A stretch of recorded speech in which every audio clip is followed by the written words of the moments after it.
السلام علیکم ورحمۃ اللہ وبرکاتہ۔ بسم اللہ الرحمن الرحیم۔ شروع کرتا ہوں میں اللہ کے نام سے جو بڑا مہربان نہایت رحم والا ہے۔ فرمان رسول صلی اللہ علیہ وسلم۔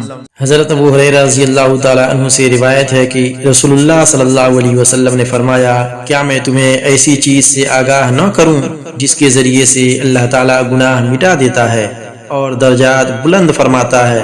صحابہ نے عرض کیا، اے اللہ کے رسول کیوں نہیں؟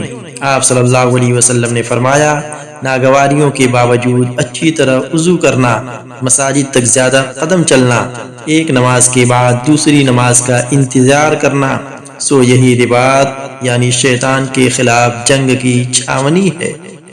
صحیح مسلم حدیث نمبر 587۔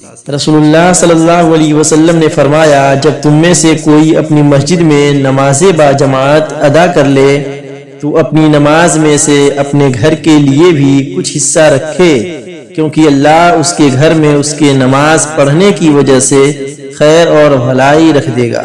صحیح مسلم حدیث نمبر 1822۔ رسول اللہ صلی اللہ علیہ وسلم نے فرمایا، تم میں سے ہر شخص سے تمہارا رب اس طرح بات کرے گا کہ تمہارے اور اس کے درمیان کوئی ترجمان نہیں ہوگا۔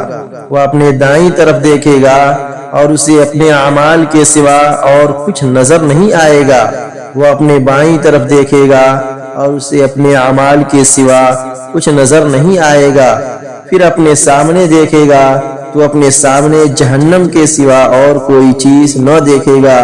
بس جہنم سے بچو، خواہ کھجور کے ایک ٹکڑے ہی کے ذریعے ہو سکے۔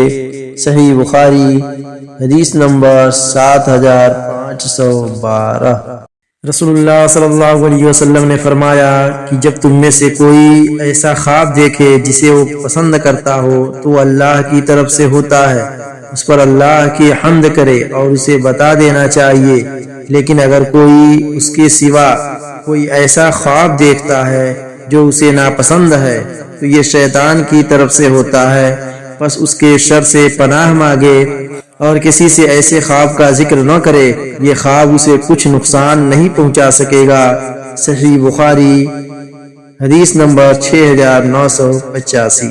رسول اللہ صلی اللہ علیہ وسلم نے فرمایا، بہترین مال یہ ہے کہ آدمی کے پاس اللہ کو یاد کرنے والی زبان ہو، شکر گزار دل ہو اور اس کی بیوی ایسی مومنہ عورت ہو جو اس کے ایمان کو پختہ تر بنانے میں مددگار ہو۔ سنن ترمذی حدیث نمبر 3094۔ حضرت ابو ہریرہ رضی اللہ تعالی عنہ سے روایت ہے کہ ایک شخص نے رسول اللہ صلی اللہ علیہ وسلم کے پاس آ کر عرض کیا کہ اللہ کے رسول، آپ کا کیا حکم ہے اگر کوئی میرا مال ظلم سے لینے آئے؟ تو آپ صلی اللہ علیہ وسلم نے فرمایا، انہیں اللہ کی قسم دو۔ اس نے کہا، اگر وہ نہ مانے؟ تو آپ صلی اللہ علیہ وسلم نے فرمایا، انہیں اللہ کی قسم دو۔ اس نے کہا کہ اگر وہ نہ مانے؟ تو آپ صلی اللہ علیہ وسلم نے فرمایا، انہیں اللہ کی قسم دو۔ اس نے کہا، پھر بھی وہ نہ مانے؟ تو آپ صلی اللہ علیہ وسلم نے فرمایا، پھر ان سے لڑو، اگر تم مارے گئے تو جنت میں ہوگے اور اگر تم نے انہیں مار دیا تو وہ جہنم میں ہوں گے۔ سنن نسائی حدیث نمبر 4087۔ وضاحت: جنت میں جانے کے اسباب میں سے ایک سبب اپنے مال کی حفاظت میں مارا جانا بھی ہے۔ یہ مطلب نہیں کہ اگر کسی کے پاس نہ عقیدہ صحیح ہو اور نہ ہی صوم و صلات اور دوسرے احکام شریعت کی پابندی ہو اور ایسا آدمی اپنے مال کی حفاظت میں مارا جائے تو سیدھے جنت میں چلا جائے گا۔